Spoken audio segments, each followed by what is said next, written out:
are trained to be empaths. And then how we're screwed up because we're empathic. So in my swipes, please go to my Instagram, and I have a whole dedication to the unique empath. Okay? So I then wrote that empathy has a darker side. And I'm not the only one who said it. There's somebody who wrote a book called The Darker Side of Empathy, but I've forgotten who. So in my own life, I saw, you're reading the book for the second time, Divinity Spirit Shop? I love it. So yes, B. Paula, Mary, Waggly, you have to get this book. Yes, hello. Okay, so you're a male empath. There you go. So the empath is very unique, okay? Because empaths are at their core kind of nice, kind of the nice of the nice, okay? But they're a little bit messed up for themselves. They're nice to others, not so nice to themselves. Now, empaths are typically, by temperament, lovely, sweet, sensitive types, okay? Not everyone is born an empath, okay?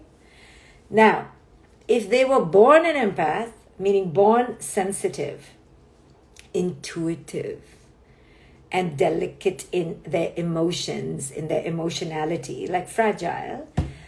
Now, if you take that temperament and the parents mold this person into being a people pleaser, into being afraid, into dumping their own emotions on this fragile person and making them their confidant. Like when I was young, I was my parents' mediator because I was very intuitive and very sensitive. Everywhere I went, I promise you not, I fool you not, I promise you. From third grade on, I was like the class mediator. That's why I'm a therapist today. Like, hello. Always called in for conflict mediation between my parents, between my father and my brother, my mother and my brother, and all my friends. I was the mediator. So I got trained really early, given a lot of validation for being empathic. So here's the sad thing about empaths. Because they're so lovely, they are given a lot of validation. So the more validation you give the empath, the more empathic they are. Now, along this hurtling stone down the slope, the empath, somewhere along the hurtling slope, loses who the hell they are. They're so busy being empathic that they are like, they don't even know who they are anymore. So this happened to me. I don't know if it ever happened to you. I became so busy being everyone's savior. Me. I was so excited because I got so much validation that a long time ago, I forgot who I was. So this, my dear empaths, is the dark side of the empath. And then you become a mom, okay? Now, part of mommyhood is to bloody give. How can you not give that kid who's screaming? Can you say, I'm not going to give you milk? Not going to give you my breast? No. Infant cries, breast. You're giving. That is the nature of motherhood. So for the empath, yep, you get totally obliterated underground. Forget it. In the coffin. In the funeral pyre, burnt, eviscerated, forgotten. So, empaths have a real problem. Now, what to do? Now, part of it is they're nice people. Then they are given so many trophies for helping others. So now their identity is to be themselves and then some. Then they become wives, gay or straight. Then they become mothers. That's it. By 35, empath is burnt out, ready to kill. Now, when the empath gives, something happens after 35 to 45 years. The empath, there you go. I'm 44 and I'm starting to understand. There, see, I'm telling you, it is called a midlife crisis for a reason. After giving, around the age of when your children don't need you anymore, and you have sacrificed your body, your time, your energy, and now these bloody children don't even need you anymore, something happens. And it could be called, yes, we're fed up. It could be called a burnout. It could be called a crisis. I call it an epileptic seizure, okay? You are going to flippin' lose your mind, okay? So, beware. I would seriously tell your partner around the age of 45, something could happen to me, and I suggest you go away on a long vacation when this happens. I'm 42, and you're completely right. See? 50. I had this midlife crisis at 27. It's okay. Another one is coming. That was only the first warning bell. The one that comes after your children discard you, the one that comes when your children start treating you like garbage. You know, your children, I don't know about you, but my daughter, till the age of like 12 or 14, idolized me. She used to say lovely things like only Ima. Okay, Ima in Israel. Okay, Israeli, Hebrew. Only Ima, only mommy. And I used to be like, oh, she only wants her mommy. Wow. So I was getting something out of the giving. You understand? I was getting validation. I was getting sacrosanct pedestalization. I was getting deification. I was like, you're right, treat me like a god. Okay, I was getting all that. So I was loving it. But then something happens, and I'm speaking only tongue in cheek, okay? So then something happens when they're, no, I'm not Israeli. My ex-husband was Israeli, is Israeli. So a little bit of Hebrew, okay? So then when they become 14, 15, 16, they become like everyone else, treating you like you're just a driver and a bank account and a cook, and that's it. So now the empath is like, okay, I gave, and you also are taking advantage of me? Oh my goodness. That's it. I'm telling you, it's a thing, okay? The empath loses her mind, okay? It's a special kind of losing the mind. So the empath gives to the point of no return. Cheryl says, now I wonder if my drinking escalated around the same time. Oh my God. I'm just having fun with this topic. Yes, I'm making fun of us empaths and fun of us mothers and fun of myself. So then the empath is giving, and the empath is getting all these accolades for giving. The empath actually is getting tired of giving, but loves the trophies, loves the medals. Oh, I'm so lovely. Then along the way, she or he gets taken advantage of many times. And something is telling her inside that maybe I need to create boundaries. But the trophies are so lovely. So we forget the boundaries and we keep giving. And then when our children start treating us like garbage and they discard us in teenagehood, midlife attacks. And you're like, what the hell? See, I'm 52 and that's what happened to me. I'm telling you. It is, my 15-year-old treats me like a driver and a bank account. Yes, and a chef sometimes. Then they discard the chef. Then you're not even good for food because now they have Uber Eats. Today my daughter asked me what's to eat as if she doesn't know. So I go through the list. Salmon, chicken, shrimp, beef, sea bass, potatoes, zucchini, whatever you want. Right? And this is what she says to me. What? The same things every day? I'm like, oh, I'm so sorry. I didn't say Chipotle, McDonald's, Wendy's. That's what I should have said. The whole establishment, right? So now Uber Eats. So now you're discarded even in your giving, okay? This is a big turning point when the giving is not even working anymore. No, I'm just kidding. Really what happens is that you get so taken advantage of that you reach freaking burnout, okay? And then you go the other way. People think you've gone kind of loco psycho, but it's not true. You've just said no more. But the way we do it is a little bit shocking. Okay, we don't give people warnings. So I'm giving you a warning to give other people warning, okay? It's going to happen, or if it has happened, now you know what's happened. Is you get so tired, you were replaced by DoorDash. It's true. Even for food, they don't need us anymore. Solution? Okay, here's the solution. Yes, The solution is no more. The solution is we need to understand how we have created our misery. Okay, sorry. Before we create the boundary, we need to understand what sickness led us to give to the point of no return. No, now really, now I'm talking serious stuff, okay? It's in my book, but this is the serious stuff, okay? Now really, before you ask what to do, like create the boundary, say no more, walk away, create physical distance, create emotional safety. No, before that, the depth of your insight has to come from your understanding of why you needed the validation so much. Why you gave up yourself so much. The why has to be understood before you do the doing. This is my work. My work is epiphanic. It's like, understand the why. I don't care about the doing. Oh, so you'll put the band-aid and again you'll do it. Until you understand why you were so hungry that you refused to honor yourself. If you were here, you ignored this and you bent, and broke.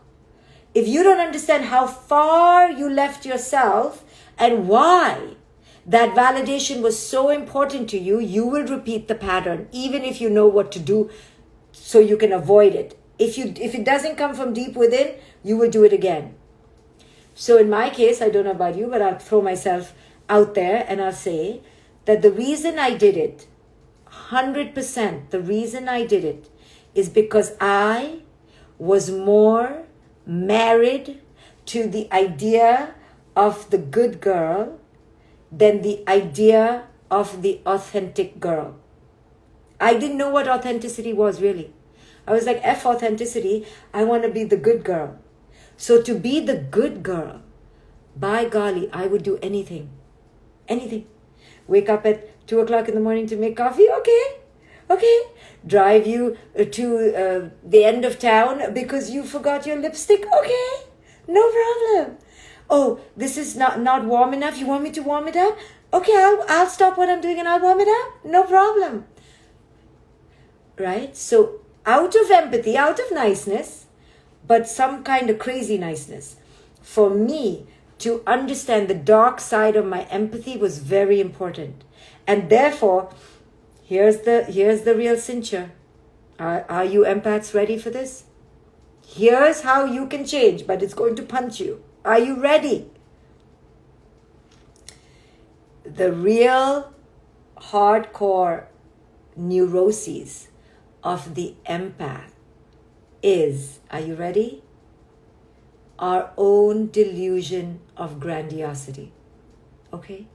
Our own desire to be seen as great, as so amazing, as the good one, as the pleaser, as the conflict solution provider. That is the illness that leads the empath to kill themselves beyond recognition. It's not just because they're nice. They were nice in their temperament a long time ago, but they became sick where they avoided conflict, where they people pleased to the point of their own demise, where they had zero boundaries that they were taken advantage of left, right, and center, because the idea to be a bitch, or the idea to be called a bitch, or the idea to be called the bad one was such an abomination that they were like, no, I'll do anything to be called the good one. I'll do anything to get to stay married in my head to that idea of the good one. And it's this that is the illness. So, the only way to really change is to divorce that marriage, divorce that relationship that you have to be the amazing savior. The one who does it all. The one who doesn't say no. The one who's so lovely. You know, you imagine that they're talking about you at parties. Oh, she's so lovely. But here's the other kicker. The minute the empath says no even little bit, okay, even little bit, they are labeled the bitch. So the empath is in trouble. The empath is like, I'm trying to create boundaries, but I create even a little boundary and everyone is upset. You know why? Because we have made everyone an addict to our empathic side. Now everyone is like, hello. You're saying no, you're a human being, you have needs. What is this? You didn't wake up at night to make me hot coffee when I wanted it? Oh, you're so selfish, right? Now you are considered selfish for creating little boundaries. So that's why I say, if you don't understand your neuroses, when you start creating boundaries and people push back, you're going to totally collapse. You're going to, I can't do it. Because you have to understand that they are going to call you the bitch. And if you are not comfortable being called the bitch, you're going to keep saying, please love me. I'm a good person. Here, I'll make you coffee at 2 o'clock in the morning. So unless we get comfortable being the bad one, our empathy will take us down the gutter. Okay? Down the gutter to burnout, to crisis, to overeating, overdrugging, basically all sorts of body illness, body breakdown, because we're taking everybody's bullshit on our shoulders and not speaking the truth. So, because we left boundaries a long time ago, everyone around us knows us as our idealized bullshit image of that amazing human being, right? Which no one can be. No one can be that. But we are trying to be that. So we're crazy, but we're trying. So everyone is used to us trying. The minute you stop trying, like even a little bit, okay? Like when I'm ill in bed, only then am I allowed to be not a slave by my daughter. My daughter will come, why are you in bed, Mom? Why are you in bed? I have 102 fever. Oh, okay. Then she'll touch me to make sure that I'm really not faking it. I'm kidding. But something like that. Like, what is wrong with you? Why are you in bed? Hello? How come you're not at my beck and call? Like, why aren't you making me something to eat? Why aren't you licking the ground so I can walk on it? I remember my daughter's look of horror the first time she saw me in bed. I was like, I'm just in the daytime. I said, Maya, it's called relaxing. She was like, where's my mom?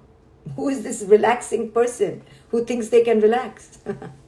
So, we have created the insane situation. Now, how to break out? Now we're in a dilemma.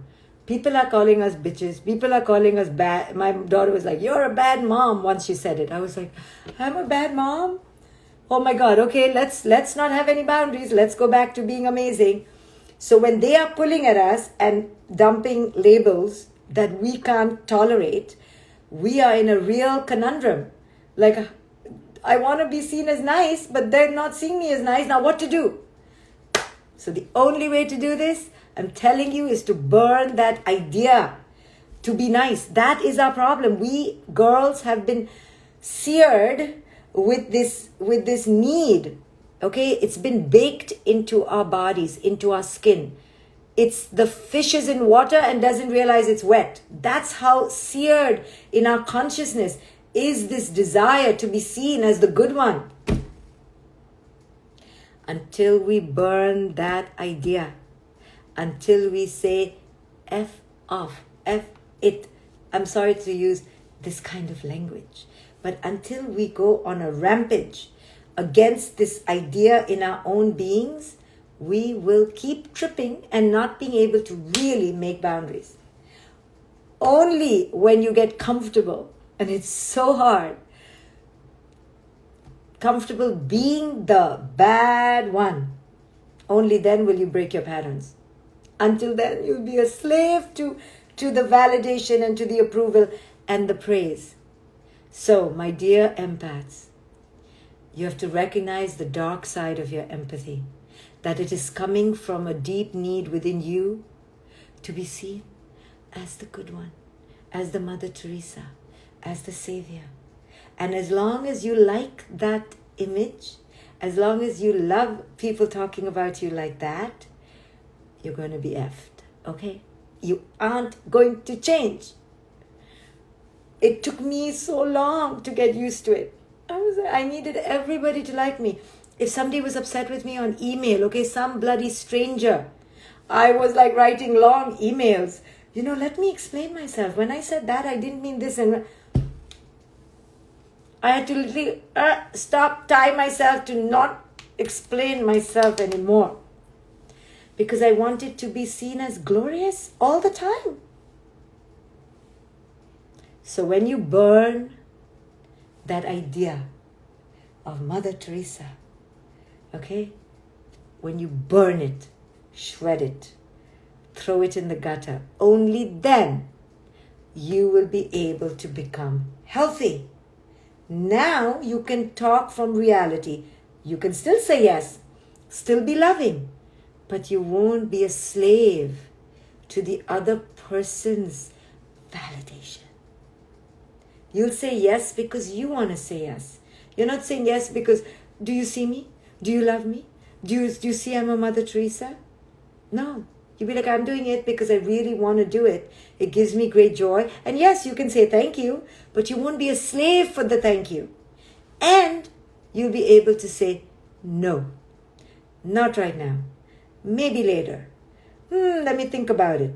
You'll begin to create some sacred, loving space for yourself to be honored. You'll begin checking in. What do I want? What is good for me? Can I do it right now? You learn to say no with love. The first few times an empath says no, it's like a shrieking yell, okay? When I first began saying no, I hated having to say no so much. I couldn't just say no. I was like, no, why are you making me say no? And my daughter used to say, just say no, Mom. She used to always say, 2 letters, 1 word, Mom. It's just 2 letters, 1 word. Just say no. I'm like, I don't know how to say no. So I'm going to scream. I'm going to be so angry at you. Why are you making me say no? I took so long to say no. Oh, there's such a thing? No? Just say no. No. No. No. Not right now. I couldn't even say no. So I had to start by saying, let me think about it. I have a bad stomach. I have to go to the bathroom. Let me think about it. I was like, I cannot say no. So when we practice letting go of the idea to be everyone's savior, when we want everyone to love us, to give us validation, and we figure that we will get the validation through this role of Uber Mother Teresa, when we let that go, then we begin the real work. Then we go within ourselves and ask, what is authentic for me right now? What feels true and real for me right now? So we can still give, we can still be loving, we can still be generous. But now we have the important ingredient, the missing piece, and it is called discernment. Discerning, attuning, checking in with ourselves before we say yes. Discernment. I had no discernment. The yes was pasted across my face. There was no checking in, attuning. It was yes, and then later going, oh, can I do it? Should I do it? And then you get resentful. Then you get angry. And then you want to freaking scream. All us new mothers especially, if you were a new mother at one point, do you remember losing your shit after 9 o'clock at night?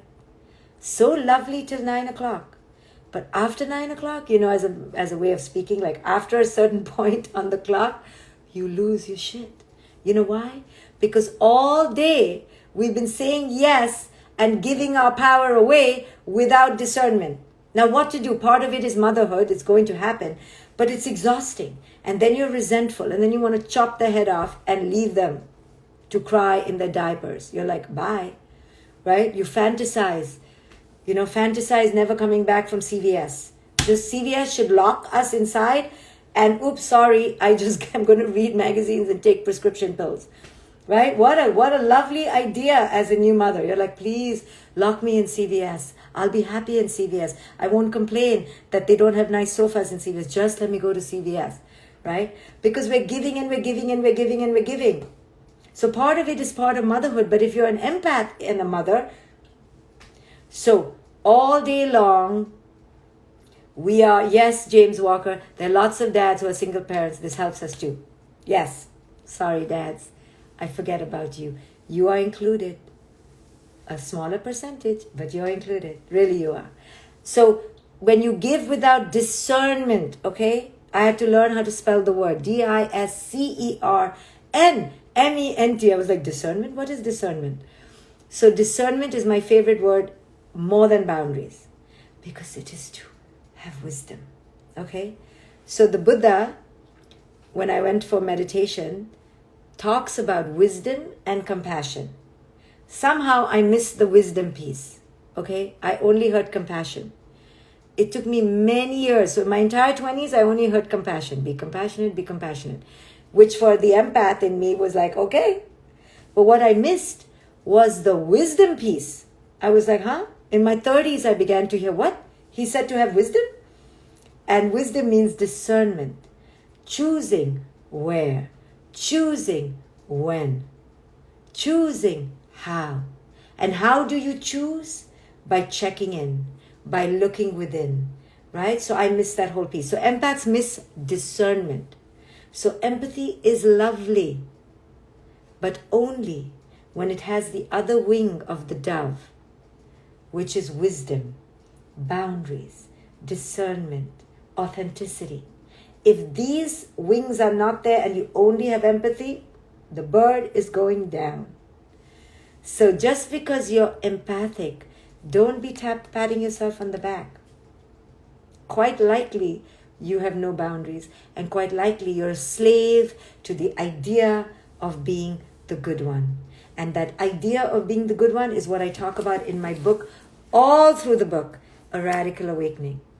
You know I'm talking about it. Go buy the book if you haven't read it. This is book club number 19. I talk about this all through the book and explain to you how you got there, what it's about, and how to break free. Go get the book. Who here has not yet gotten the book that is going to get the book right now? Who?